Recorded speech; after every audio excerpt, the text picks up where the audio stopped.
I came home from work just 20 minutes early. When I thought about it later, it struck me. They cheated in our bed just 20 minutes before I was supposed to get home. Am I really that boring and predictable? I could tell you that I expected this, that I suspected her, but that would be a lie. I was stunned, paralyzed, overwhelmed. Angie and I were married for 8 years, very happy years, if you ask me. And our life was great, energetic, fun, full of surprises. I didn't neglect her, didn't go on business trips, we didn't quarrel, she didn't act up, she didn't stay late at work. There was nothing, no sign to warn me.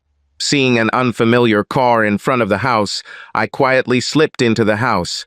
I immediately heard sounds in our bedroom and knew. Time stopped. I stood motionless, listening, not listening. Without thinking, I idly wondered if I was still breathing, if blood was flowing through my veins. Then I felt my heart pounding so hard that I was amazed they couldn't hear it in the bedroom. I stood there I don't know how long. And then I quietly turned around, walked out the door, got into the car, and drove away. I found a bar, sat down at a table, and drank a bottle of cold beer. I thought about having another one, but stopped. I didn't want to be drunk. I felt numb. I remembered reading that when a guy gets shot, like in a fight, the pain doesn't come right away, it's numbness first. That's how I felt, but I knew the pain was coming. I sat there for an hour, and of course the pain and mental images came. My stomach clenched, my heart pounded, my fists clenched. I was just a wreck. I couldn't see the future beyond the next few minutes, and they looked pretty damn bad. What the hell should I do? What does a husband do in such a situation? What does Angie expect from me? A crazy thought came into my head. Absolutely insane, the exact opposite of what a typical, loving, predictable husband would do. In my state, I couldn't tell whether it was good madness, bad madness, or just plain madness. Without hesitation, I decided that I would do it. Maybe it's time to stop being predictable. I went to an electronics store and bought the high-tech gadgets I needed. Then I drove straight to our house. I was over an hour late, and I knew Angie would be wondering what happened. "Alex, what happened to you?" I was. Are you all right?" Angie looked great. She had just taken a shower and put on her makeup, and she's always beautiful. But she was puzzled and a little alarmed when I walked into the house with my head down and the darkest expression I could muster. Looking unhappy, I simply said, "Angie," in a voice that was beginning to crack. I looked at her, letting the grief I felt show on my face. "Please sit with me in the kitchen. I need to talk to you." She followed me, and we sat down next to each other. I looked at her gloomily for several long moments, then spoke. "Please, just let me say this and try not to interrupt. I had an affair. 3 months with Christina Blodgett. Christina was our casual acquaintance. I had never been with her, and she had recently moved out of state with her husband, but Angie didn't know that. It's over now, I'm done with it. But I had to tell you this. I had to. I had been looking down, but now I turned my haggard face towards her. I thought it was just sex, that's all. That this has nothing to do with you and me. Because I love you, desperately, but I understand. That I'm lying to myself. Every time when I was with her, I hurt you, although you didn't know. What loving husband would break his marriage vows and give himself sexually to another woman? I convinced myself that you would never know, that it wouldn't hurt you. But it was a selfish lie I told myself to keep the romance alive. Angie, I feel so ashamed. I can't even imagine how much pain this is causing you. I'm really sorry. And I cried for real. My tears flowed not because of my fictional romance, but because of her real one. I looked at Angie, and her face became studying. Of course, she was completely stunned, but not in the way an innocent wife would be. She clearly had no idea how to react. Before she could pull herself together, I continued, "I want you to know one thing. Christina and I have never been together here in our house. I could never be in our bed with her. I just wouldn't do that to you. I thought to myself, I hope I stung you, bitch. I'm going to pack my things and stay in a hotel for a few days. I'm sure you don't want me in the house. I want you to take some time to think, to ask yourself if there is any way to overcome this. I love you and want to always be your husband. But, honestly, I don't know if I could handle it if you cheated on me. I'm so sorry, Angie. I'll go upstairs, pack my things, and leave in 5 minutes. Without waiting for an answer, I hurried upstairs. I packed my things, but also attached a micro-transmitter to the telephone line behind our bed. It will transmit all telephone conversations made on this line from anywhere in the house to one of 2 small tape recorders I have hidden in the back of the garage. I couldn't wait to see how Angie would feel about my infidelity. I went downstairs and returned to the kitchen, taking a moment to hide the tiny microphone under one of the counters. It will transmit to a second tape recorder in the garage. Angie was still in shock. Her eyes were glassy. Her mouth was still open. When I walked in, she pulled herself together a little. "Alex," she began. I just can't believe it. How could you?" She really didn't know what else to say, and I didn't give her time to find any more words. "Baby, I'm so sorry. I'm so sorry. Now I'll go. I pray that you don't cut me out of your life.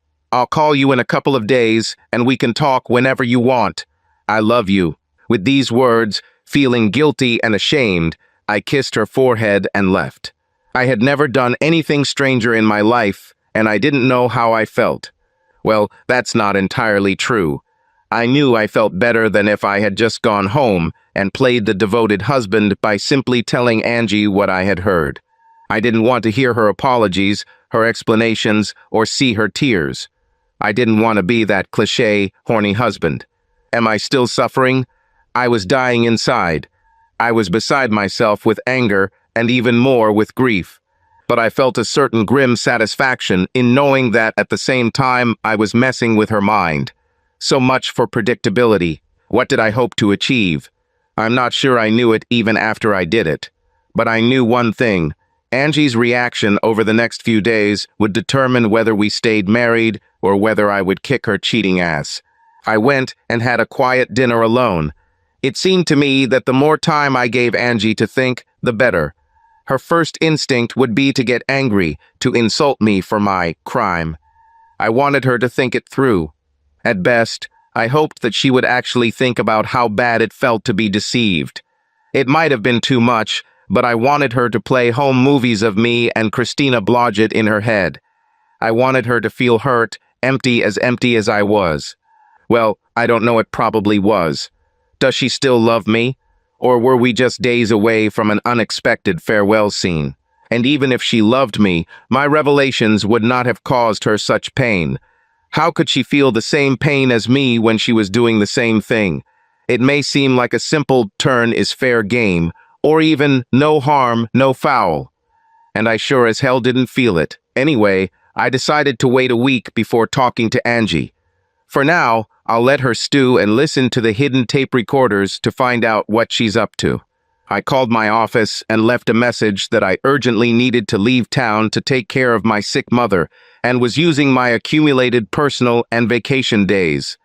Then I made a new announcement on my cell phone. "Hi, this is Alex. I'm going away for a few days, but please leave me a message and I'll call you when I get back." I checked into the local Holiday Inn, parked the car in the backyard, walked to the budget rental place, and rented a nondescript sedan. It would be easy to drive around town undetected, even in my own neighborhood. You may have had sleepless nights in your life, but not a sleepless night like the one I had when I saw Angie and some unknown guy together over and over again. I didn't imagine that I would ever be able to make love to her again. How could I see these familiar gestures without thinking about her with another man? Since I had no idea about this affair, I also had no idea about the reasons for it. Maybe our lives were predictable, maybe we were in a rut, and I didn't notice.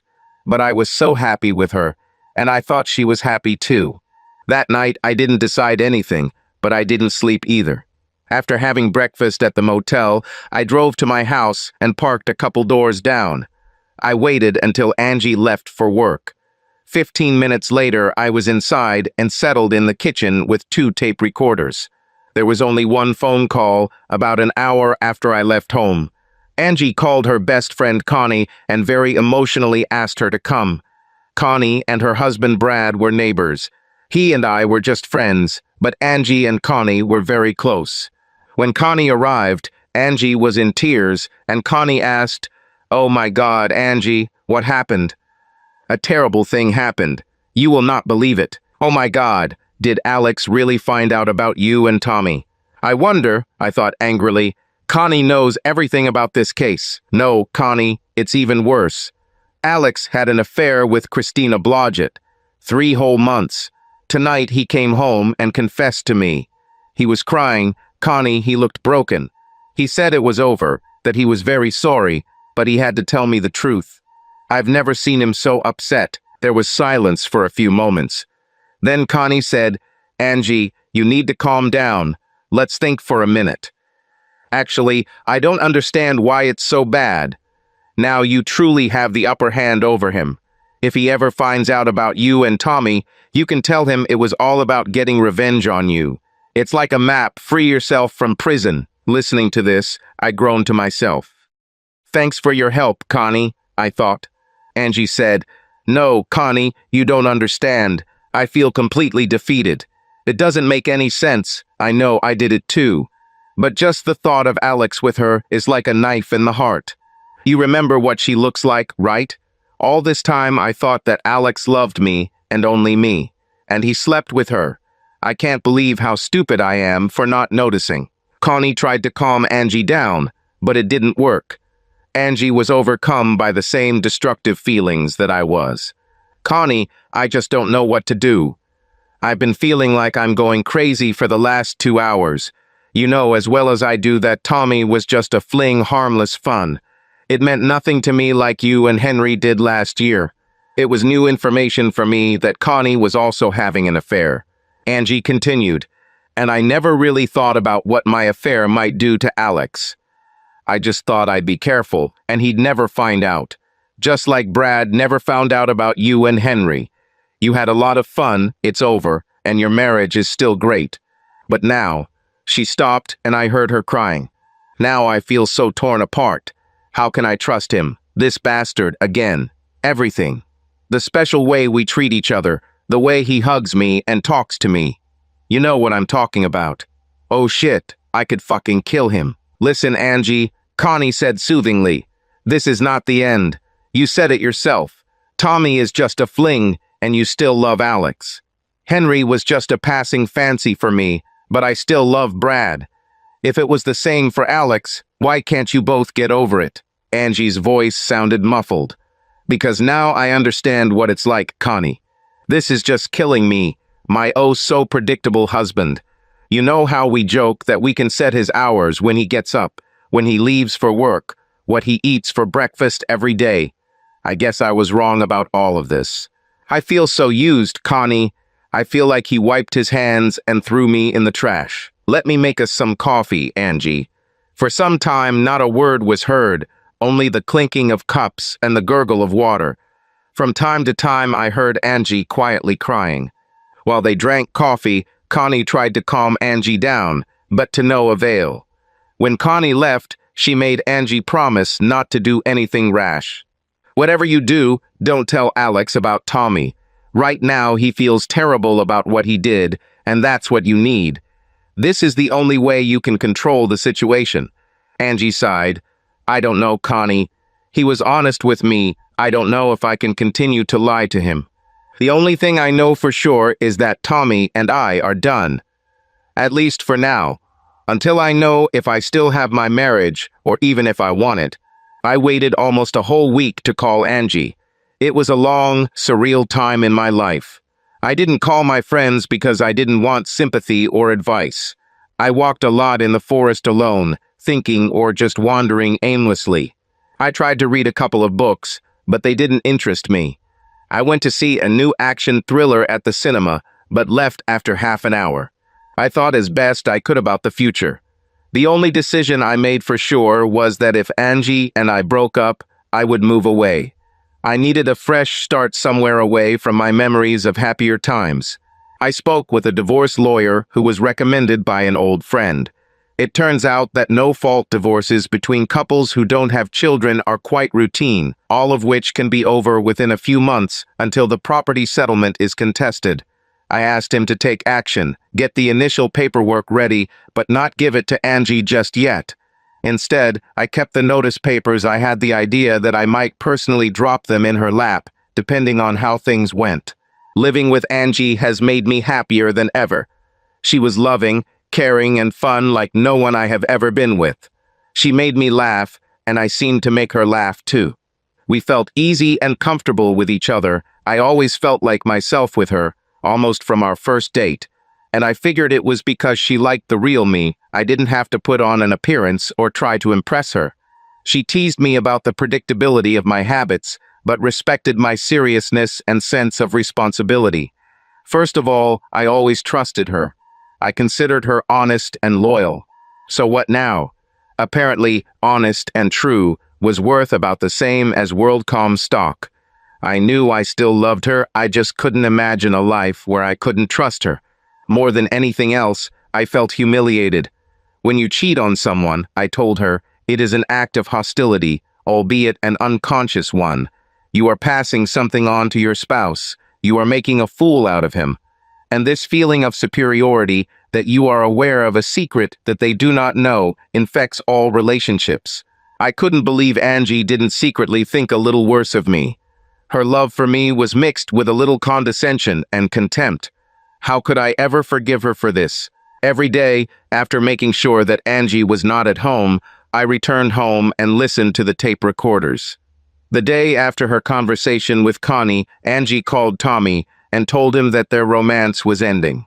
I didn't learn too much about him from their short conversation. He was clearly younger, and there seemed to be nothing between them other than sexual attraction. When she told him she had family problems and couldn't see him anymore, he didn't seem crushed, just disappointed. He didn't beg or get angry. His reaction was more like, okay, sure, I understand well. It was amazing, no hard feelings. I also learned that they slept for about 3 weeks, usually at his apartment, but once or twice at my house. I never found out how they met. The casualness of their relationship both comforted and disgusted me. I was relieved that Angie wasn't in love with him and that he wasn't threatening to take her away from me. Their tone on the phone was almost the same as that of her swim coach or massage therapist. It made me feel like I had been replaced. On the other hand, how could she just jump into bed with this guy? Do our vows to each other mean so little? What was Angie's love for me worth if it didn't stop her from being with this guy just for fun? I couldn't answer this question. Apart from the usual phone calls, I only heard long conversations between Angie and Connie, some on the phone, others at home. In all these conversations, Connie said the same thing: don't tell Alex about your affair. Keep the upper hand by making him feel guilty. Angie was unhappy. She was jealous, angry, and felt guilty. She felt all the pain I hoped she would feel, tormented by thoughts of me and Christina, unsure of how much I cared for her, devastated by the destruction of her trust in me. She was incredibly angry at me, so much so that she sometimes said she didn't care if she never saw me again. But at the same time, she was forced to look at her own behavior. She tried to make Connie understand how selfish and destructive what she did was, although Connie resisted admitting it. I trusted Angie as much as she trusted me, and she betrayed my trust. Just because I didn't know about her affair didn't make it any less wrong.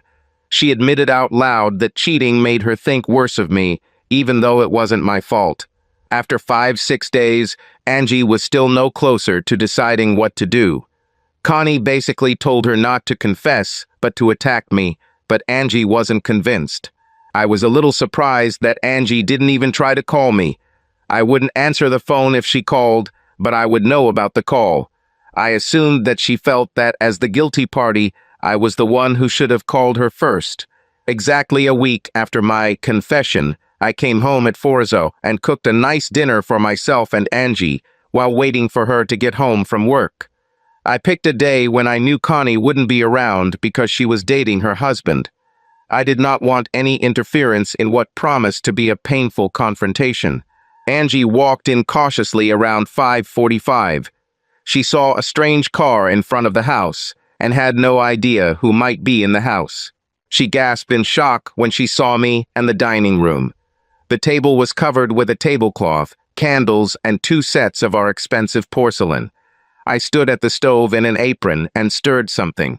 She could smell the sauce I had prepared for the veal and the roast potatoes in the oven. "Hey, Angie," I said, trying to look worried and scared. I was hoping that if I cooked us dinner, then maybe we could. "Will we talk tonight?" "Alex, you scared me to death. Where is your car?" "Oh, it's being repaired for a few days, and I rented a car. Sorry about that." "And why didn't you call me earlier?" I don't know, angry, confused, worried." "Well, Angie, I was scared too. I wanted to give you some time. I was so afraid that you would just scream at me and throw me out of your life forever." "I'm still afraid you'll do it," I said, looking at her. "Perhaps," she replied. "I have no idea what to do, Alex. I've been in so much pain this week." I cried, thought, and worried. How could you betray our marriage like that? How could you destroy my trust in you? This is not going so well, I thought. Perhaps following Connie's advice, Angie acted aggressively and attacked rather than retreat. "Angie," I said, "I made a mistake. It was wrong to deceive you.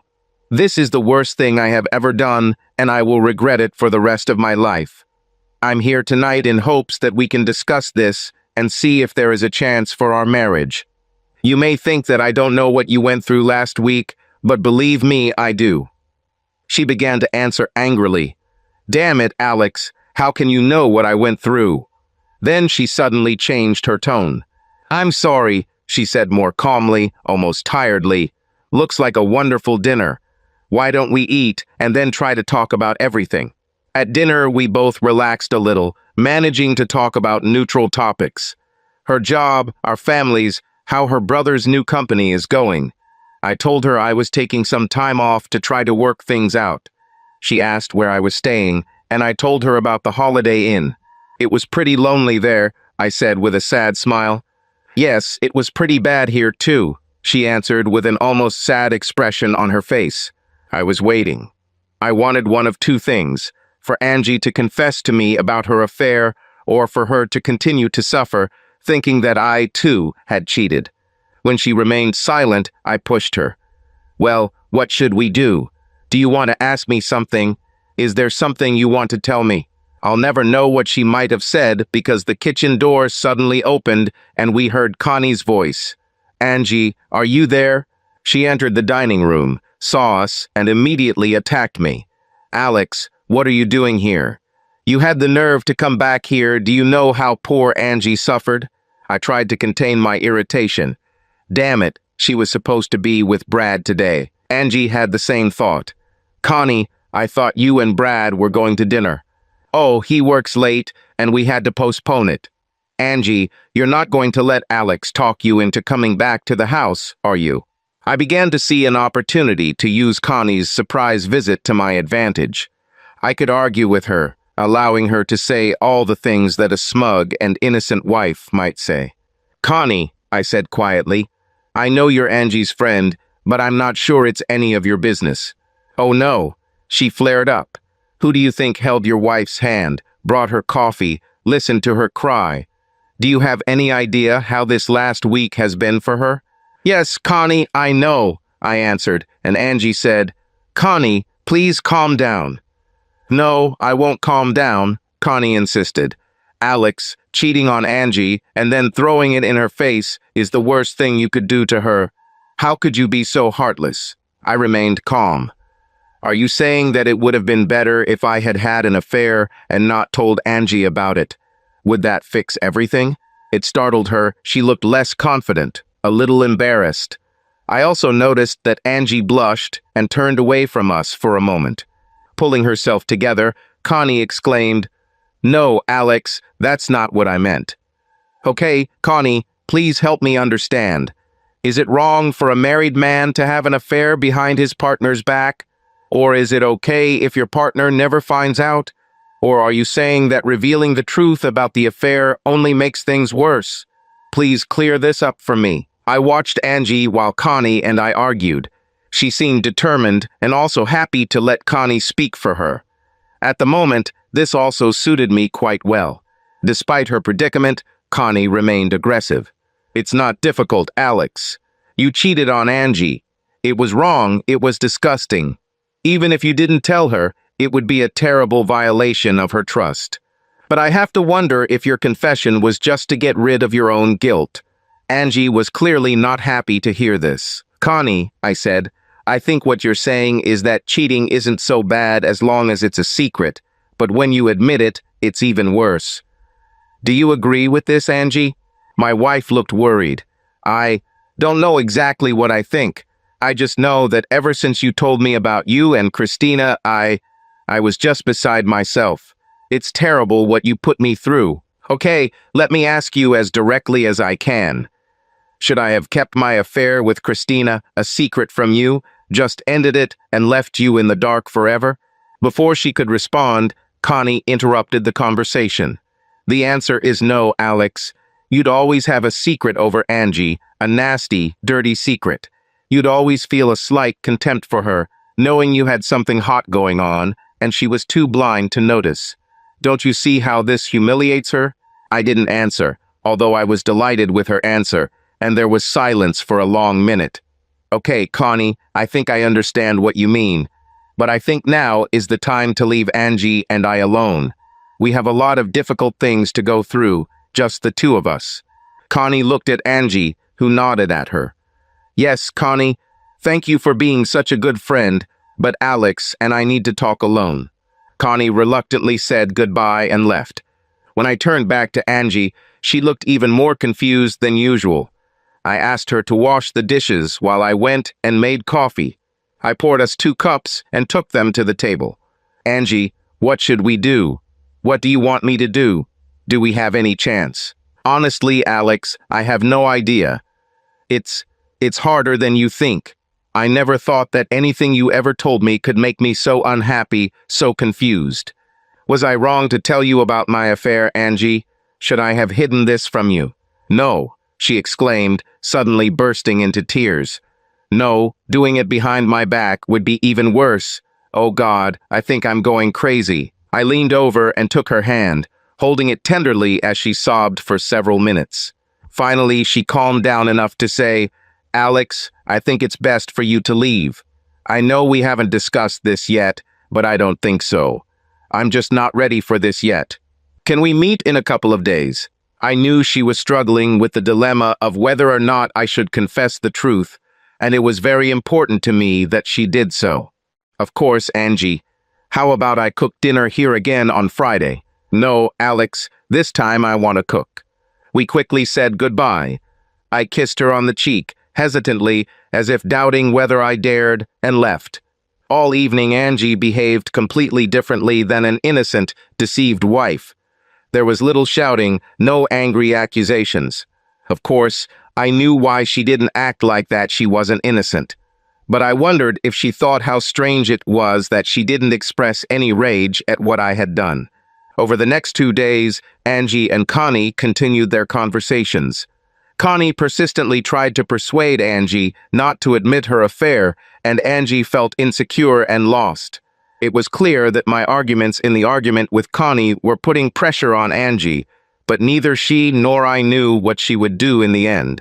By Friday, I decided I'd had enough. One way or another, the truth will come out tonight.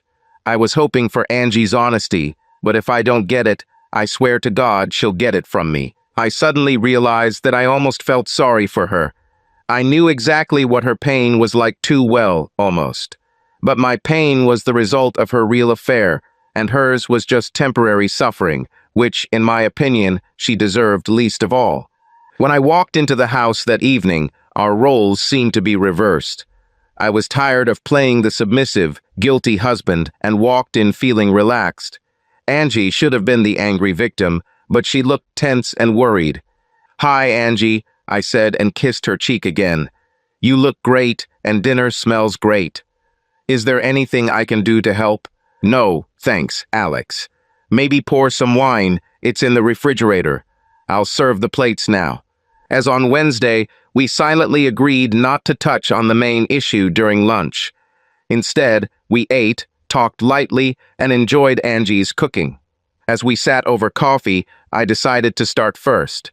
My marriage could have ended at the end of this conversation, but I didn't want to wait any longer. We don't have to dance around this anymore, Angie. You need to tell me honestly how you feel and what lies ahead, at least from your point of view. No guilty husband, trying to win back his wife's favor, would ever speak with such force, but Angie did not seem to notice. Instead, she just looked at me, shocked, with tears in the corners of her eyes. Alex, I still don't know what to tell you. Every time I think about you and Christina, I start crying. I feel empty inside me, a hole in my heart like never before. I don't understand how this can ever go away, how I can trust you again. I didn't say anything, hoping to hear a but. But I wasn't honest with you either. I cheated on you too, I had an affair. She stammered her last words and burst into tears. After a minute, she looked at me, still crying, probably expecting shock or anger from me. Instead, I sat quietly, looking at her. Can you tell me about it, Angie? Avoiding my gaze, she said, just a guy I met at tennis lesson.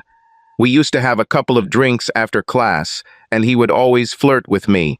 And then one evening, we were alone in the bar, and she fell silent and cried quietly, covering her face with her hands.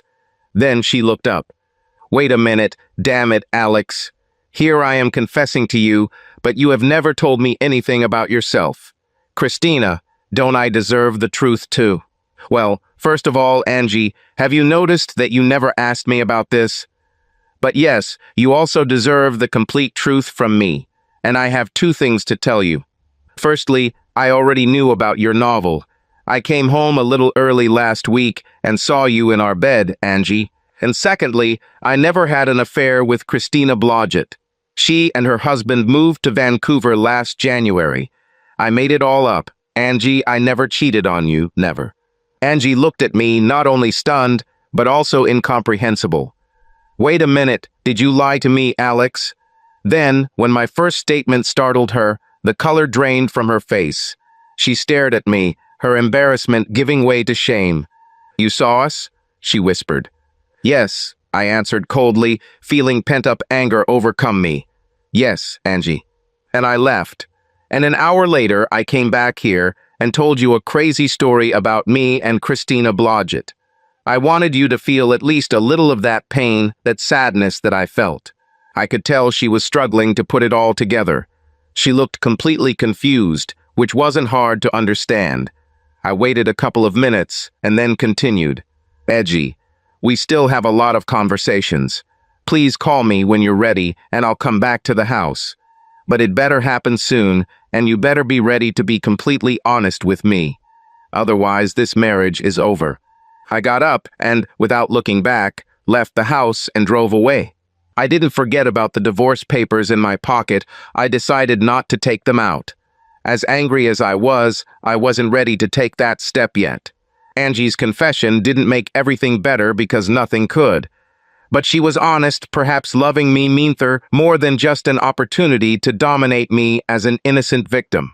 I left, had 2 beers at the Holiday Inn bar, went upstairs and fell asleep with a ball game on TV. I was tired, depressed, angry, and hopeful, an interesting combination. My cell phone woke me up at 8:15. This early on Saturday, it had to be Angie, and it was. Hello? I stayed awake. Oh, Alex, I'm sorry I woke you up. Her voice sounded trembling and scared. It's okay, Angie. I stopped and said nothing more. Alex, I know what I need. Oh God, how are you going to forgive me? She fell silent and began to sob. Finally, she calmed down a little and said, Today we can speak. I'm just going crazy. I'm so afraid of losing you that I can't even think. What are you doing today, Angie? Maybe we'll meet later. Would you like to go somewhere for lunch? She seemed to calm down a little. Lunch is great, but please, not in public. Okay, I said. I can take some sandwiches home. What's your schedule today? I need to do something and go to the supermarket, but I will be back by 12:30. This is fine. Yes, everything is fine. Alex? Yes, Angie. I love you, she whispered. And before I could answer, she hung up. I quickly showered, ate breakfast, then went to the grocery store and bought sandwiches for lunch. I got home by 11 o'clock, which gave me plenty of time to listen to the recordings of what happened the night before after I left. At first, there was only the sound of Angie crying. After a while, she calmed down and washed the dishes. She then called the help desk, asked for the Blodgetts, and was told the number was no longer in service. A couple of minutes later, she called a woman named Rosemary Burke, who was friends with the Blodgetts. Angie casually asked if she had seen them lately, and Rosemary replied, "Oh no, Arthur got a job in British Columbia around the beginning of the year, and they moved there." After chatting for a few more minutes, Angie hung up and immediately called Connie and asked her to come over. As soon as Connie crossed the threshold, Angie began to cry again. "Connie, I'm afraid I've lost him. I think Alex is going to divorce me." "Angie, what are you talking about? It's his fault, not yours at least, that's what he thinks." "No, listen." Angie explained to Connie what I had told her at dinner. A long silence followed. Finally, Connie said quietly, almost admiringly, "This is incredible, Angie. What a strange act on his part. But how do you know it's true? Maybe he lied tonight just to mislead you." "No, Connie, I called Rosemary Burke. She said the Blodgetts left in January." "No, I thought about it a lot. Tonight Alex told the truth, there was no affair. But what really matters is that he saw Tommy and me." She fell silent and began to sob. I heard Connie stand up, probably to hug Angie as she cried. Their conversation lasted more than an hour. All Connie's bravado was gone. She saw just as clearly as Angie how I felt. They even repeated my argument with Connie from 2 nights earlier, realizing with horror how bad Connie's arrogant claims of adultery now looked. In the end, the best Connie could offer my wife was a little comfort. "He still wants to be with you, Angie. Otherwise, he would never have done this. He would come home and throw you out of the house." "I know," Angie said, sniffling. "I tell myself this all the time. But after all that you and I talked about cheating, how terrible it is, he just sat there and let us talk about it. Angie, nothing we said that night matters. All that matters is whether Alex still wants to be married to you. Does he love you enough to give you another chance? It's partly up to you, but mostly up to him. You'll have to talk to him and see." Bravo, Connie. The first sound advice she'd given Angie since this all started. I finished the tapes before Angie got back and just sat in the living room, thinking. Hearing the noise of her car, I went over and opened the door for her. Angie came in with 2 bags of groceries, looking so meek and frightened as I had never seen her. Without saying a word, I went to the car, brought the rest of my things, and together we began to clean everything up. As we sat at the kitchen table with sandwiches, Angie muttered, "I just don't know what to tell you. I feel so ashamed." "Angie," I answered, "how have you been feeling for the last 10 days, thinking that I cheated on you with Christina?" Looking straight at me, she said, "It was terrible, terrible. It was such suffering and anger that I had never experienced in my life. It brought up all my insecurities, every feeling I've ever had about whether you really love me, whether I'm smart enough or funny enough, whether I'm enough for you. You know, in bed. Well, Angie, I feel the same way too. Except, as you know, I didn't actually cheat on you, you cheated on me. Now you can forget these feelings, but I have to live with mine." Without meaning to, I began to raise my voice. "And I should add, you found out about my so-called affair because I admitted it to you, apologizing and telling you how much I loved you. I found out about your affair because I caught you when I returned from work. Is there something about our marriage vows that I don't understand? Did the priest mention that giving up everyone else was optional? Or have you just decided that loyalty isn't that important?" I realized that I was screaming and that Angie was cowering away from me, sobbing. I stopped abruptly, got up from the chair, and began pacing around the kitchen, trying to calm down the anger that suddenly gripped me. I paced around the room for several minutes without saying a word. Then I couldn't stand it and started talking again, although very quietly. It was fucking stupid, thoughtless, selfish, Angie. Do you know how much I loved you? With you, I was happier than ever. I was looking forward to spending the rest of my life with you. If there was something there, boredom or something was still missing in your life, you could come to me, talk to me. If I didn't satisfy you as a husband or lover, don't you think I would try to give you everything you need? Stop, Alex, Angie exclaimed, jumping up from her chair. I deserved everything you told me, but not this. You satisfy me. Never in my life have I been as happy as I am with you. You are the best husband I can imagine, and I love the way you make love to me. It didn't happen because of anything you did or didn't do. It happened because I'm stupid and selfish, just like you said. I was like a kid who has a lot of money, but steals a chocolate bar from the pharmacy just for the thrill. You thought that you would never be caught, and that it would be easy small pleasure. I intervened. Do you think Connie's affair with Henry has anything to do with this? She looked at me in shock. Do you know about this too? I just nodded. After a minute, she said, yes, I think it has.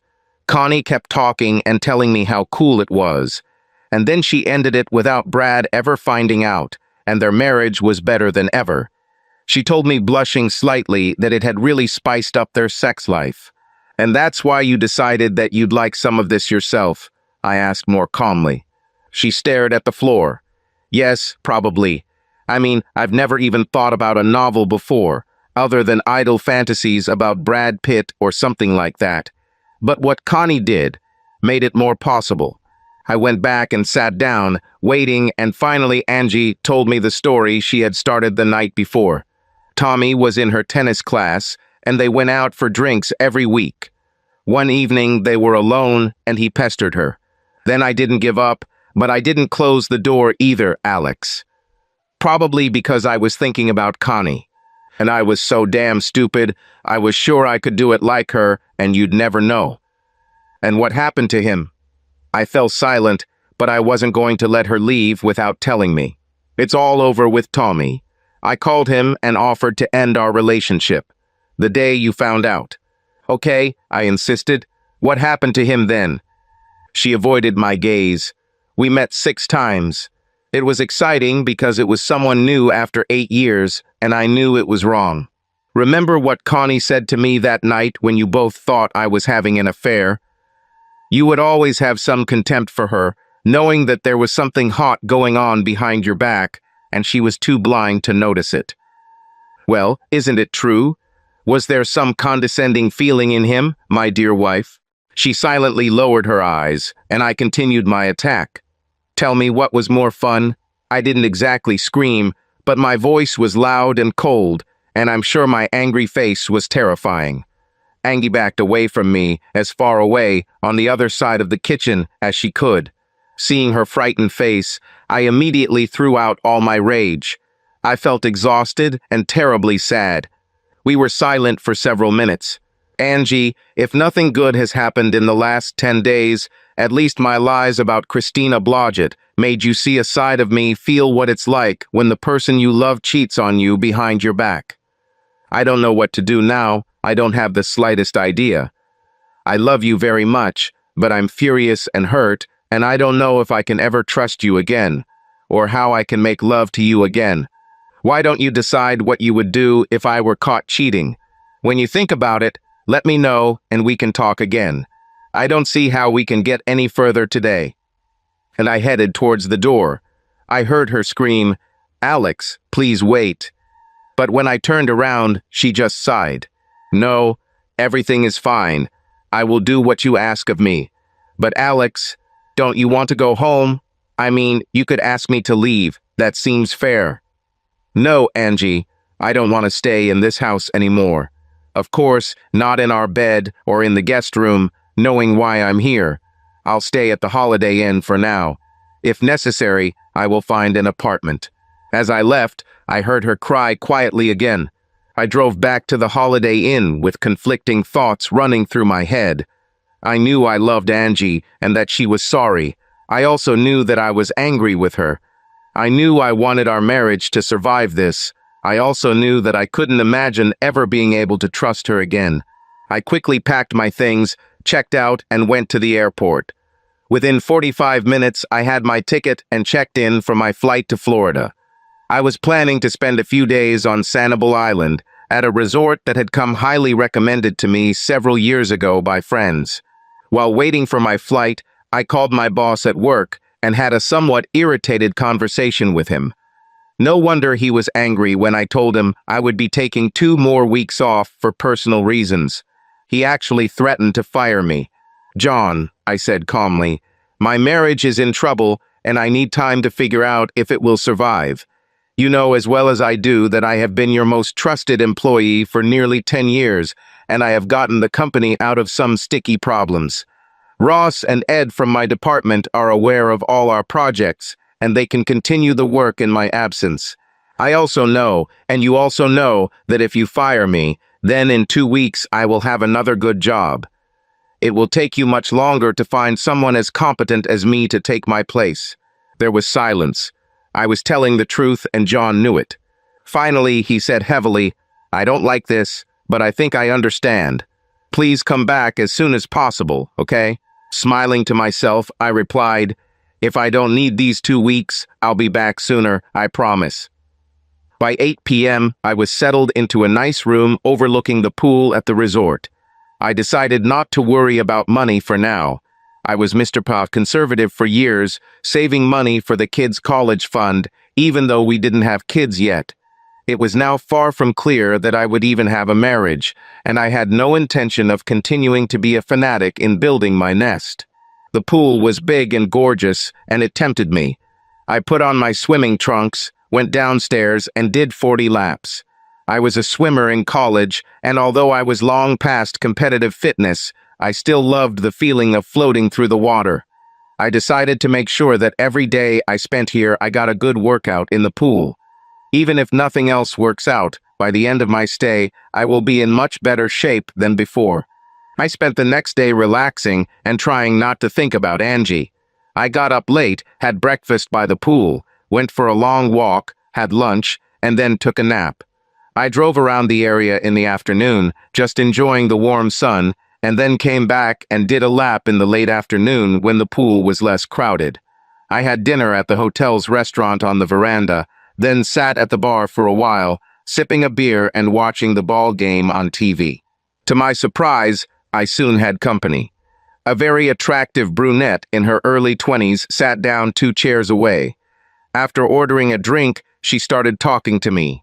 It all started with a comment about the game, but soon we were talking freely about the resort, how nice it was, and so on.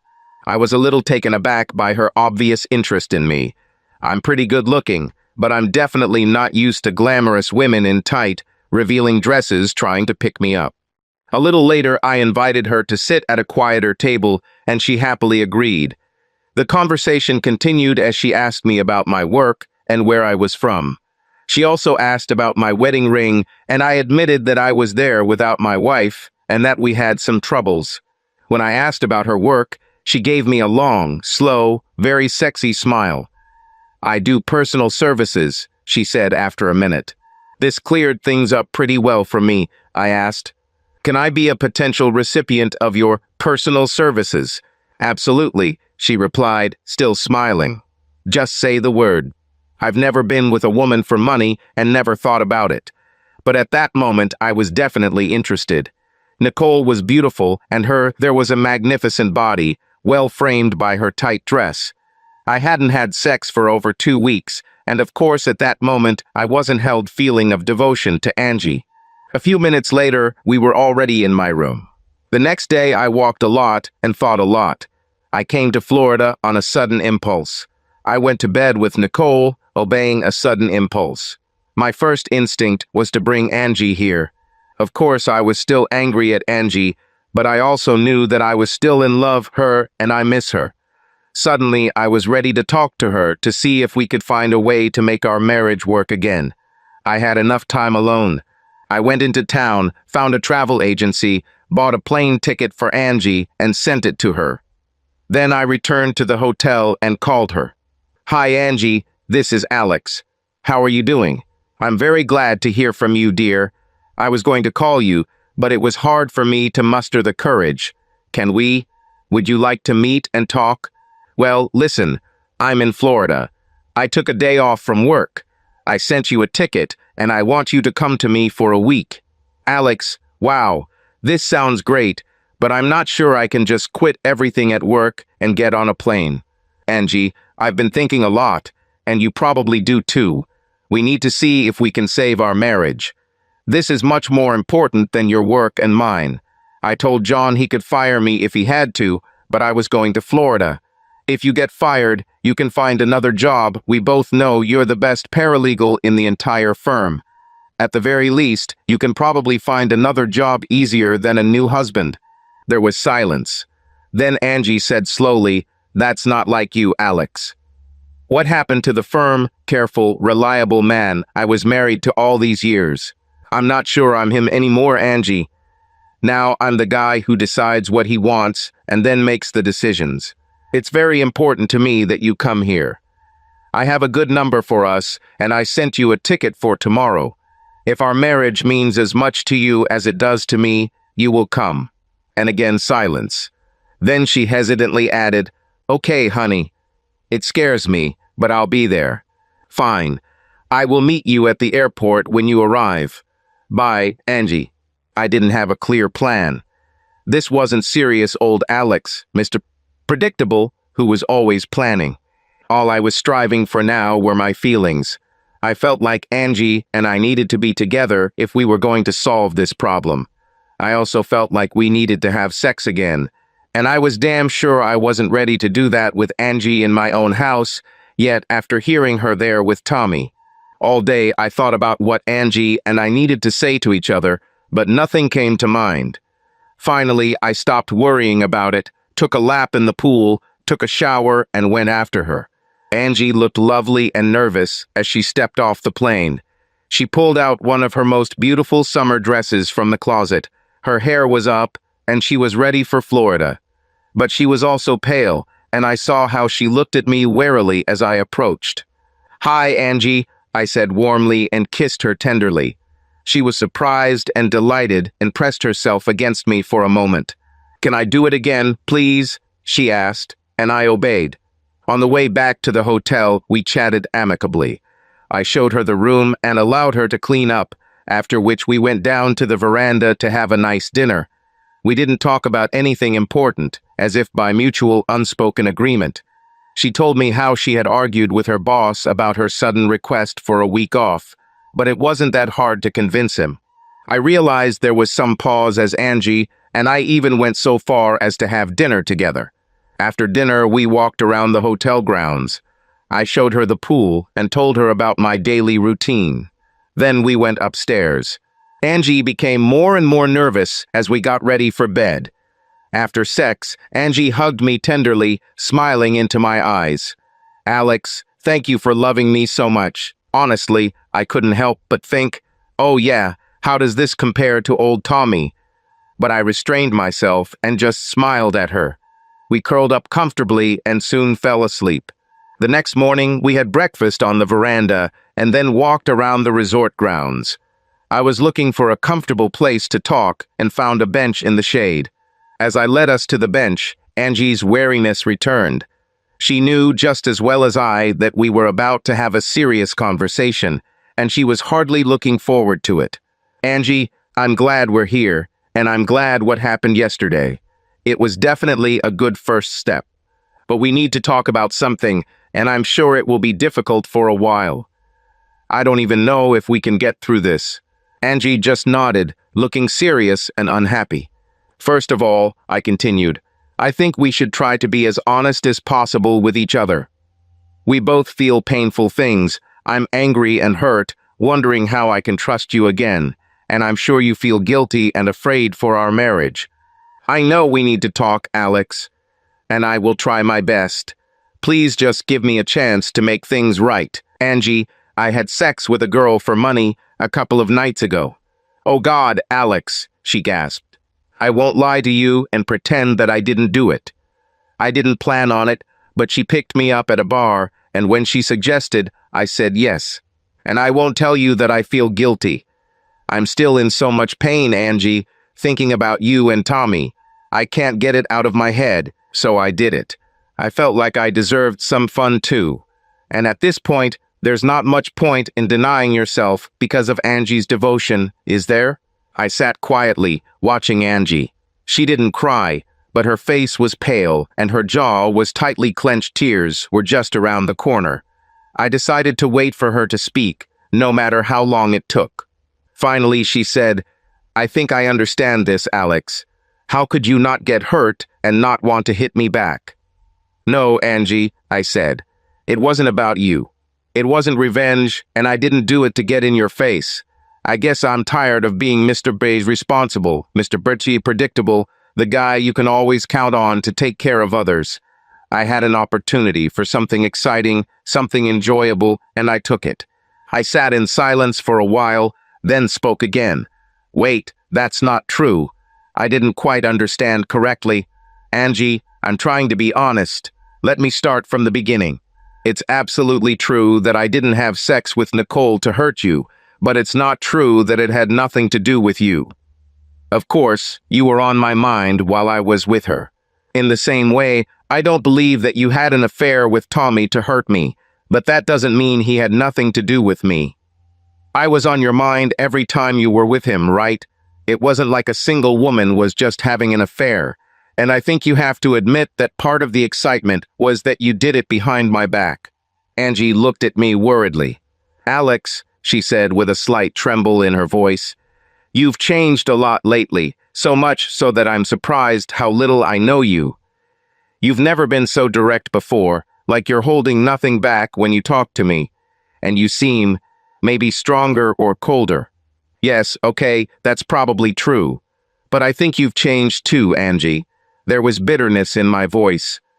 The Angela Ravena I knew so well would never have cheated with another man in our bed. She looked like I had slapped her.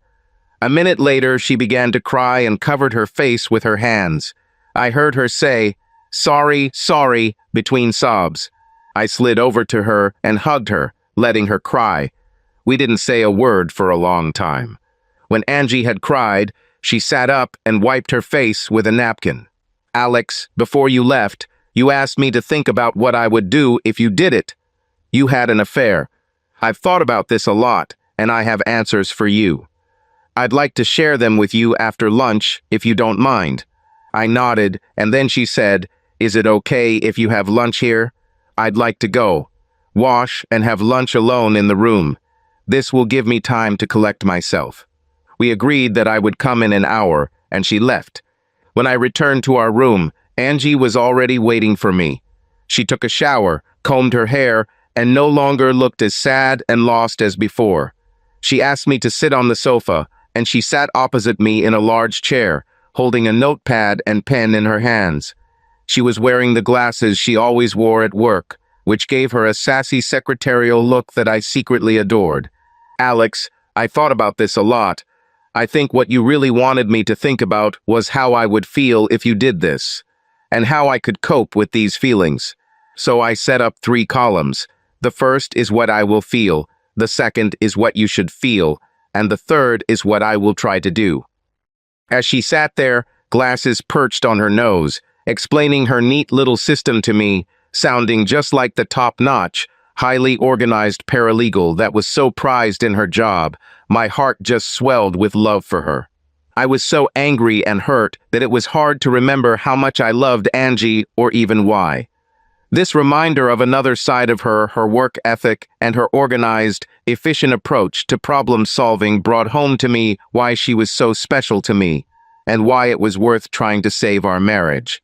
She continued, "I'm afraid that for some of them there is nothing in the 3rd column, because I just don't know what to do." She looked at me with pain in her eyes.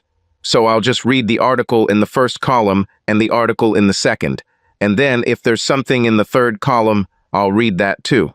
"Okay, Angie," I smiled at her. "First of all, I'm just going to be angry that you cheated on me.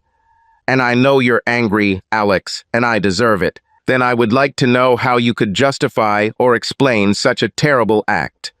And you deserve this explanation too. I think I tried to do this at home before you left. how Connie's affair seemed so exciting and harmless, and I just stopped thinking and stupidly thought I could do the same thing, and you'd never know and I'd never hurt you. Well, the behavior of your friend Tommy, of course, is also part of the explanation, but we will return to it later. Why don't you just get on with it? Well, I would be beside myself with uncertainty, Alex. So you must be experiencing the same feelings. What do you have in the third fix-it column, Angie? She looked at me sadly. Nothing to ease the pain, honey. I wrote, show Alex how much I love and desire him. Convince him over time that he is the only lover I want from now on. But I'm not so stupid as to think I can just snap my fingers and make it happen, Alex. I don't know if it's better not to talk about it at all. What I did to Tommy, or I'll tell you all the details, and then we can forget about it. Actually, I decided that I wanted to know every last detail, Angie, but we shouldn't do that now. I saw concern in her eyes, but she did not answer. After a minute, she returned to her list. Well, my pride was hurt when I thought about Christina, and I'm sure yours is too. Thinking that there is a person for whom you are number one, and then finding out that he has someone else. It's just unforgivable, isn't it, Alex? Suddenly, she started crying again. Without saying a word, I walked over and hugged her for a few minutes, and she gradually calmed down. What else is on the list, Angie? Just two more things. The first is trust. How can you trust me now? How can I regain your trust? I said, I think I know the answer to this question. It will take a long time, and we will both have to work hard. I don't trust you one bit for a while, and you'll have to live with that. I want to know where you are every minute, who you're having lunch with, who called on the phone, what you're talking about with Connie. I stopped and winced. Oh yes, Connie. This is another conversation we have. Angie nodded.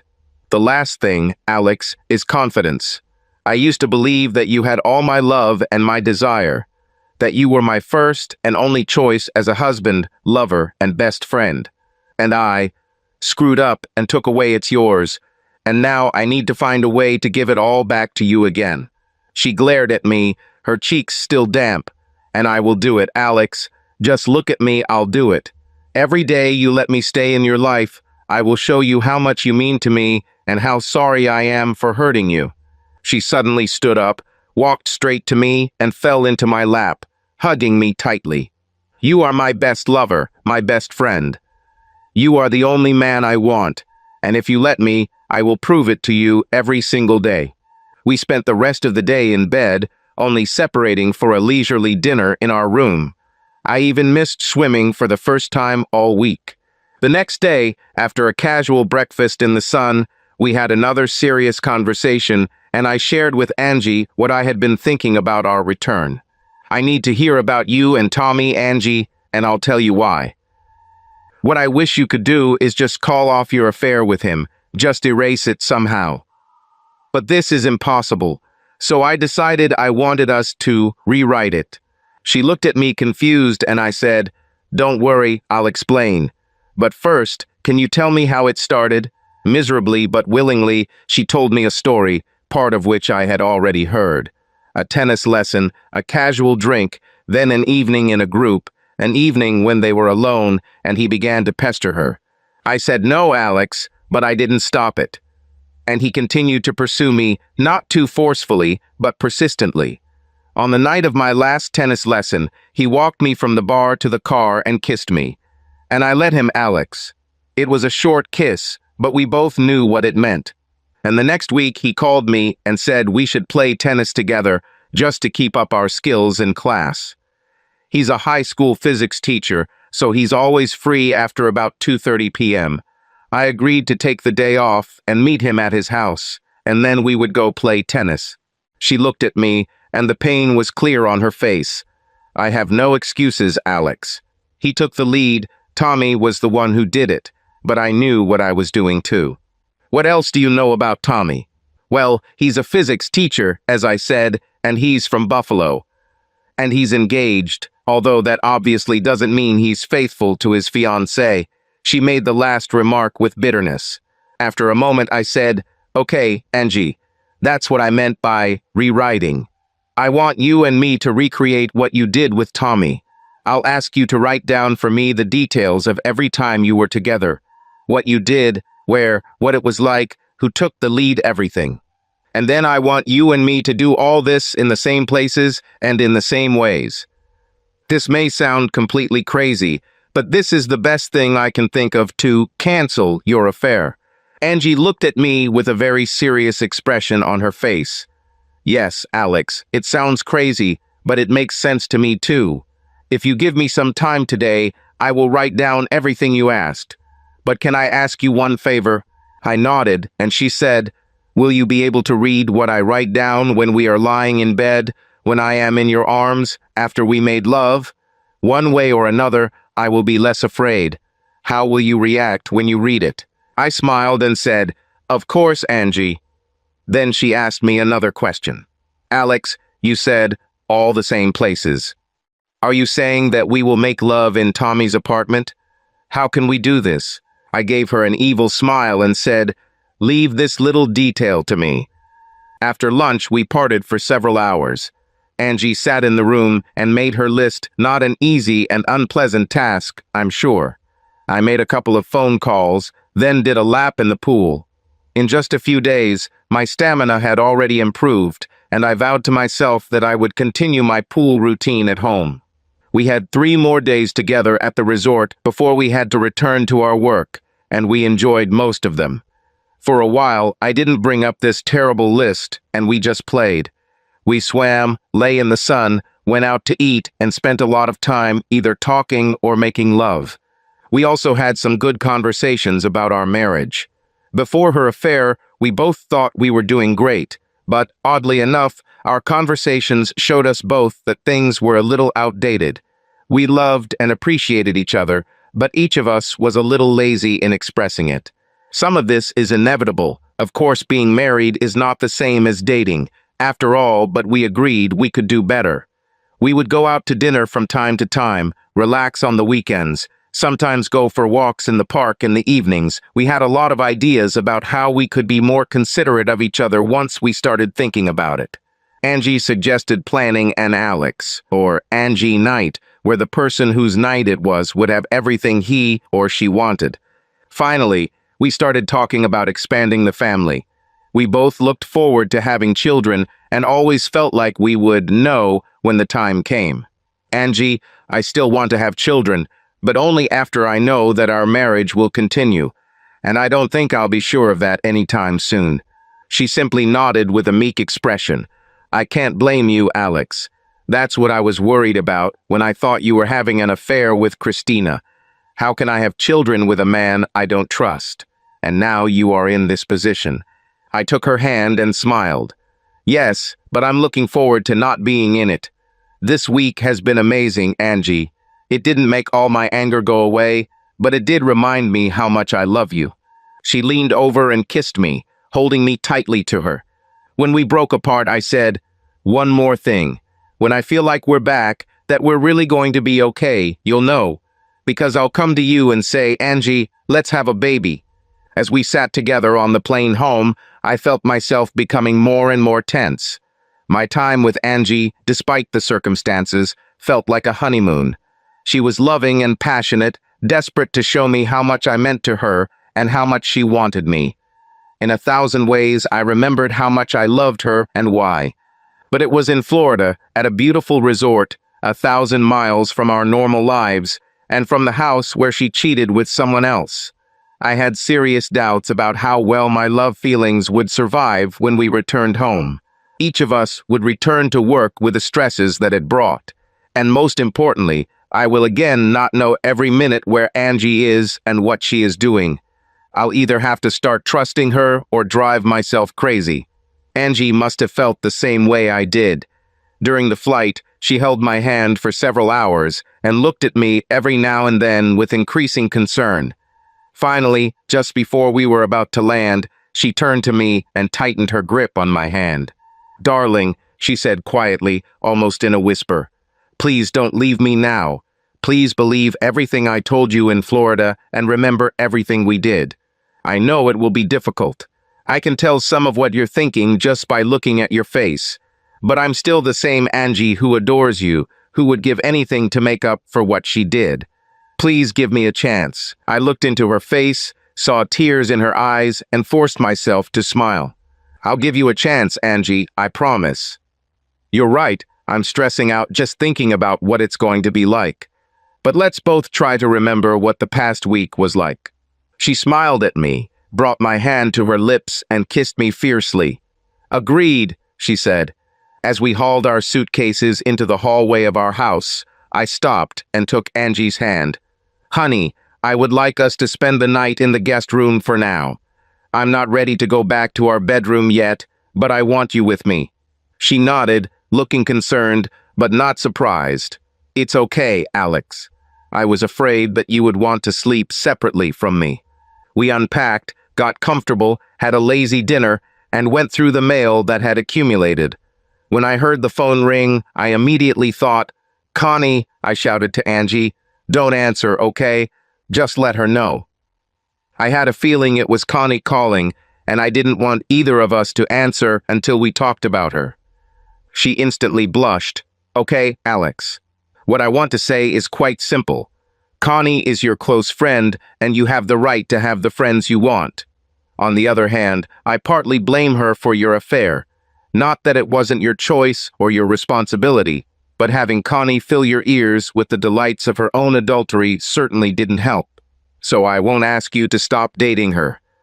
But from now on, the details of our marriage are forbidden, okay?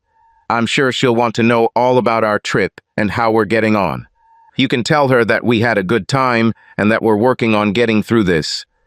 But other than that, it's none of her damn business. Fair enough?" I wasn't angry, but I'm sure my voice was firm and Angie didn't even try to disagree with me. "Yes, honey. I thought about this too. I guess I'm a little mad at Connie myself. Oh, Angie, one more thing. Connie doesn't know that I know about her affair, and I want to keep it that way. Everything is fine." She nodded, and I dropped the topic. We talked for a few minutes about work and something else. It felt like we had just overcome a major hurdle, no matter how stupid it might seem. "Angie, why don't you bring me your list?" Shocked, she went to the suitcase and returned a minute later with a notepad. Climbing back into bed and handing me the notebook, she pressed herself tightly against me. "I knew this would happen, but I'm just scared to death. Please, please don't kick me out now." I kissed her hair. "Angie, I know this won't be much fun for either of us, but I'm still convinced that rewriting what you did to Tommy will help us get past this. So I have to take a look at what you wrote." She just nodded and hugged me even tighter. I took a notepad and started reading. I stopped reading and just lay there, feeling the adrenaline flow through me. I realized that my jaw was clenched so tightly that my teeth hurt. Angie lay next to me, no doubt feeling the tension in my body, afraid to move or make a sound. "You asked for it, Alex," I said quietly to myself. "Now be a man and be patient. It's not like she wrote anything amazing. Rather, it was the simple reality, the difference between my own miserable fantasies and the cold facts of Angie having sex with another man. It hurt like hell. I took a few deep breaths, felt myself calm down a little, and continued reading. I was angry and hurt, but no more than I was after I read about their first date. I decided to move on, read the rest, and get it out of the way. As furious as I was also relieved that it wasn't worse. I realized that Angie was still clinging to me, and I felt her trembling. "Everything is ready, Angie. I've read it all." She looked at me, expecting an explosion, but I just looked at her. "Yes, I'm crazy," I said, "and this hurts the most." All I could think about while reading it was, how could you? But I was also glad that it didn't get worse. Honestly, Angie, I was afraid that he would do something that you and I have never done. I'm sure you can understand this. I was afraid that you would want to go back to Tommy for what he gave you more than I did. She sat up on the bed, glaring at me. "Nothing like that happened, Alex." I pulled her to me, hugging her, stroking her hair, feeling her begin to sob. "It's okay, Angie. We'll do everything you did to him, only better, okay?" She nodded vigorously at me, still crying. We held each other tightly until she calmed down, and then, without saying another word, we fell asleep. I woke up to the smell of coffee and quickly went downstairs. Angie stood in the kitchen in her robe, smiling at me as she prepared to cook the scrambled eggs I always ate for breakfast. "Why don't we do something different today, Angie?" She looked surprised but pleased, and I added, "Not what you expected from your predictable old husband, is it?" "Well, I'm trying to be a little less predictable." She came over and hugged me tightly. "As long as you continue to be the wonderful, loving man I married, I will be happy with a little unpredictability." When I arrived at work, I was greeted by many smiling faces. People were glad I was back, and maybe glad that I was okay. John must have mentioned something about my family problems. I spent the morning reflecting on the last 2 weeks and was pleased to find only a couple of small fires that I needed to put out. My staff really rose to the occasion, and I sincerely praised them for how well they did their job. The only difficulty that day was not worrying about Angie, not wondering what she was really doing at work and whether Tommy would call.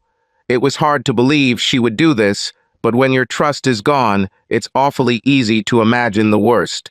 That afternoon, I received a call, as I expected, from a security genius named Caleb, whom I had contacted from Florida. I knew about him because he once worked for our company. I put Caleb on Tommy's trail, asking for any information about his life, particularly about his fiancée and his own activities, and he found all the information I needed. It turned out that Emily, his fiancée, was also a teacher. She taught history at a local high school. What's even more interesting is that she was a distant relative of the Hines family and was worth a lot of money. It also turned out that Angie wasn't Tommy's only friend lately. He slept with Darlene, the secretary in Tommy's headmaster's office, a couple of times a week. Caleb, the wizard, had a wonderful set of photographs. He somehow gained access to an apartment in the building directly across the alley from Tommy's house. That evening, I explained to Angie what I intended to do with Tommy. My plan started with Angie writing a letter to Emily telling her that Angie and Tommy slept together while he was engaged to Emily. Angie didn't want to write a letter, but I was firm with her. First of all, I said he would never be sent. I only intended to use it as leverage against Tommy. Secondly, I asked her directly what she was more interested in, protecting Tommy or reconciling with me. This question brought about many tears, but Angie wrote the letter I dictated to her without further objection.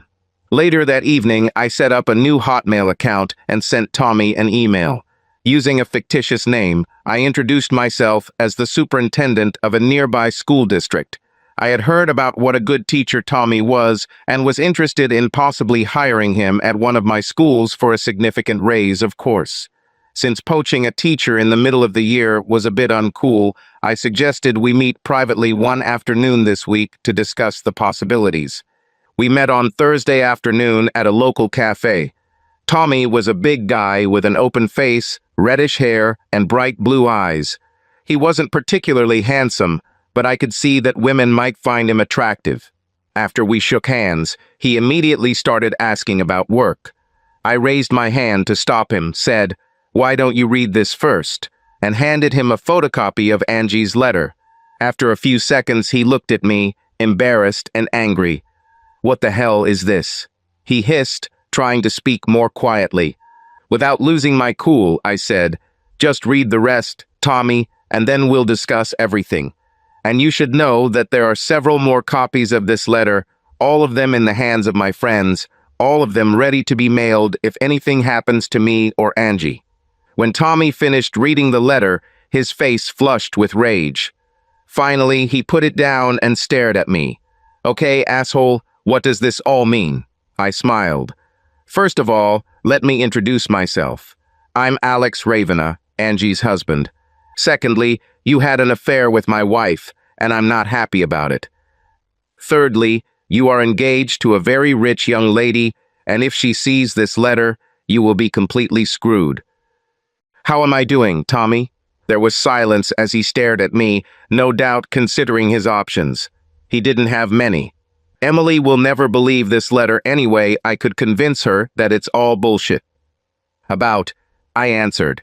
What about the part where Angie describes your bedroom beautifully, right down to the cute photo of you and Emily on the dresser? What about the part when she talks about those cute little birthmarks you have? How are you going to explain it all, lover-boy? Okay, he hissed. What do you want? It's very simple, I answered. I promise that Emily will never see this letter. In exchange, you give me the key to your apartment and the right to use it for the next 3 weeks.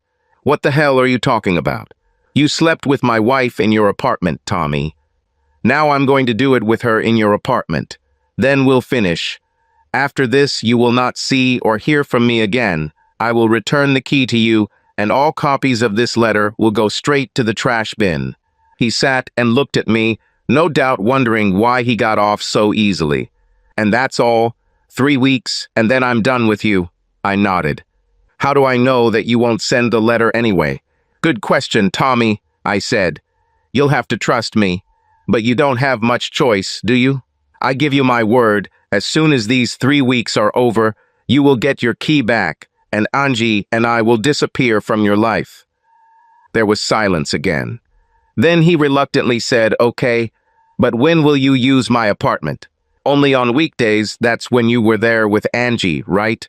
Therefore, you will need to stay at work from 2:30 to 6 p.m. every weekday for the next 3 weeks.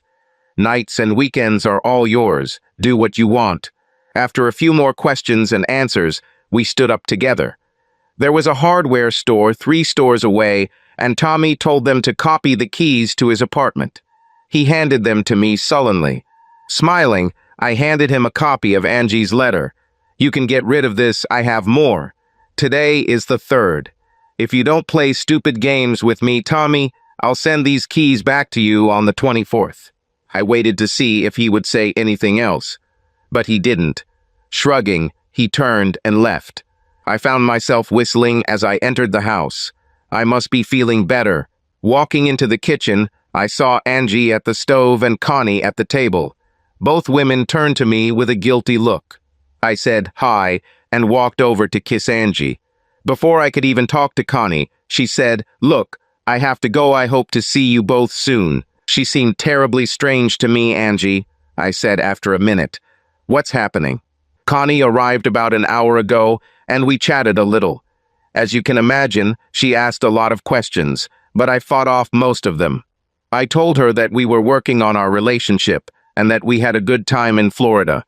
But I also told her that I felt incredibly guilty about what I did to Tommy, and that in the future I would have to keep the details of our marriage a secret, even though she was a close friend. She didn't protest. I think she understands how all that nonsense about Henry contributed to what I did and the trouble we're in now. And that was the same guilty expression. I think so, Angie answered. Without wasting any time, I told her about my conversation with Tommy. There was a charming mixture of impatience and confusion on her face. I told her I wanted to start right away and asked her to meet me at his apartment tomorrow at 3 p.m. Okay, Alex? But can I just say, am I feeling a little nervous about this? I want to do what you want, but it makes me feel even more guilty, you know? For example, it's like returning to the scene of a crime. I hugged her and stroked her hair. I think I can understand that. But let's both keep in mind what the goal is. To enjoy each other, have a good time, create new memories on top of some unpleasant ones. When I think about you and Tommy, I want to be able to replace those thoughts with memories of you and me together. She pulled back far enough to look into my eyes. I don't deserve you, you know that. Instead of punishing me, raking me over the coals, throwing me out into the street, you are so loving and patient with me. I answered her very seriously. Well, maybe you don't deserve me now. God knows you hurt me. But I love you, and when I think about our relationship all these years, you make me happier than anyone I've ever been with. I hope that in a few weeks or a few months, we will both feel that you deserve me. She looked deep into my eyes and, without saying a word, kissed me with a long, passionate kiss. 3 weeks of rewriting Angie's novel were strange but fun. I knew I would have to deal with the feelings of anger, and I did. But doing it in Tommy's apartment was exciting. It felt like we were having an affair. And Angie, as I expected, was desperate to do this well for me, to completely follow my idea. The final chapter of our romance, a few days later, was at home in our bed, repeating the day I came home 20 minutes early. That evening, after a shower and dinner, I was sitting in my office paying bills when Angie walked in. Wrapped in a robe, with clean hair and no makeup, she looked relaxed and beautiful. She pulled a chair closer to me, sat down, and took my hand. You can probably guess what I want to ask you, Alex. Where are we now? We rewrote my novel, and thank God, it wasn't what I was afraid of.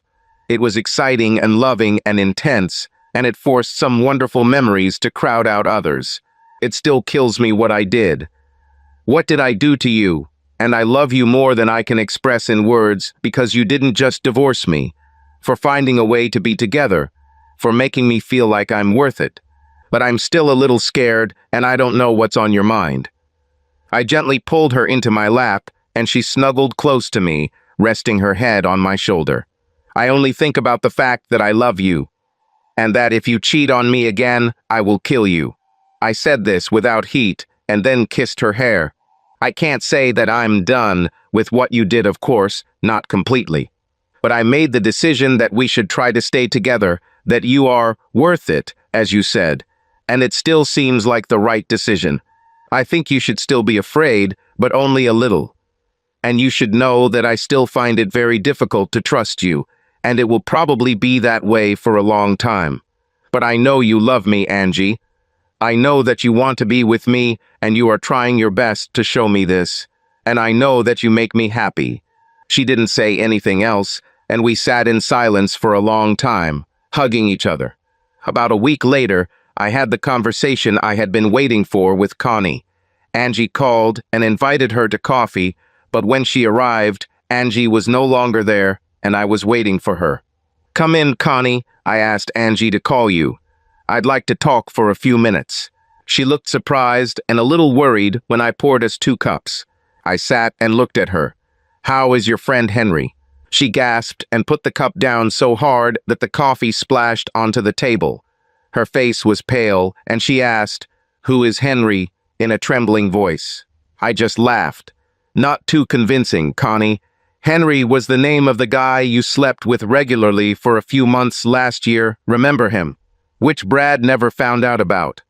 The one I had so much fun with was just a fling and Brad would never get hurt. Now do you remember? And before you ask, no, Angie didn't tell me anything about this. I found another way, not that it matters." She looked at me, biting her lip. She was clearly very scared. "Okay, Alex, I'm listening. What do you want to say?" I smiled good-naturedly and said, "In short, Connie, you are mine." She gasped again, and I continued. "I'm sure you remember all the lofty views you shared with Angie and me a few weeks ago on the subject of adultery. Let me have a look. I think you said that my betrayal humiliates my wife, that I will always feel some contempt for her, knowing that I deceived her. So how's it going with you and Brad? You feel like you're cheating and humiliating him. Is it nice to have a nasty, dirty little secret?" She didn't look at me.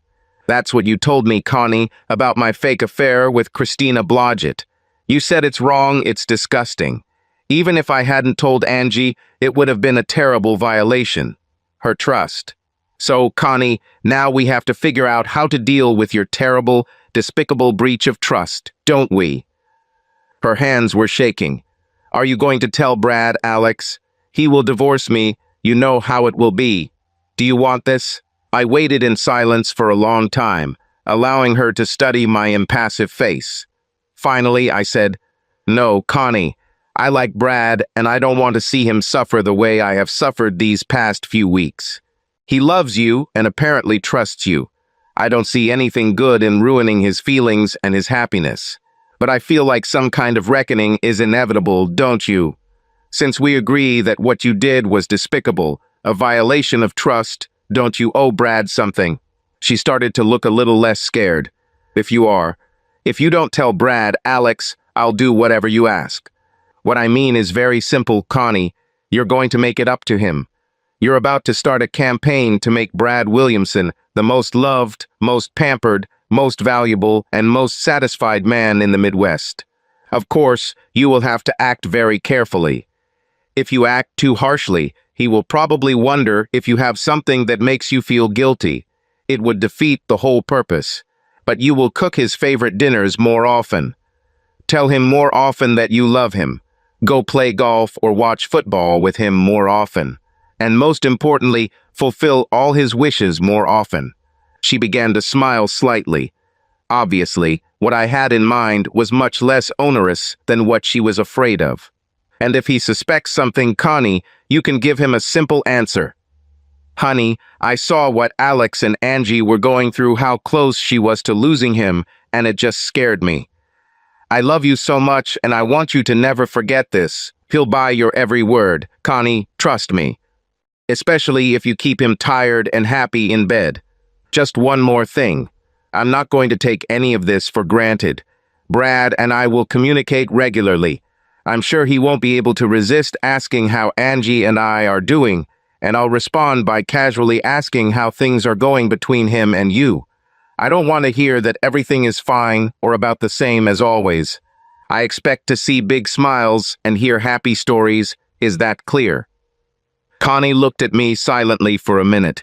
She was relaxed now, no longer embarrassed or scared, but she had a strange expression on her face. Alex, I've known you and Angie for many years, but I've never seen this side of you before. I wouldn't have guessed that you were like this. And yes, I understand. I'm going to do exactly what you said.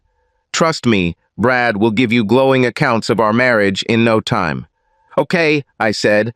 I stood up and helped Connie up. Kissing her on the cheek, I led her to the door. Glad we could talk, Connie, I said with a smile. See you soon. I mailed Tommy's keys back as soon as Angie and I were done with his apartment. I took no further action for several months. Then I called Caleb and asked him to take care of something. Caleb, you still have photos of Tommy and that girl in his apartment, right? Would you do me one more favor? Please make copies of the photographs and send them. I told him Emily's name and address. They don't need a return address or a cover note or anything like that. They explain everything themselves. But please do one more thing. Look through the photos and find the one that clearly shows the framed photo on the dresser that's Tommy and his fiancée. Then just take a grease pencil and circle it so she doesn't miss it. I want her to know that these photos were taken recently, since she and Tommy got engaged. I smiled to myself and hung up. I smiled at Angie. I talked to Brad this morning. And what? Looks like he and Connie are on something of a second honeymoon. He was eager to tell me about their weekend. Looks like she put on quite a show for him. He, of course, asked how we were doing, but barely waited for my answer before launching into the story.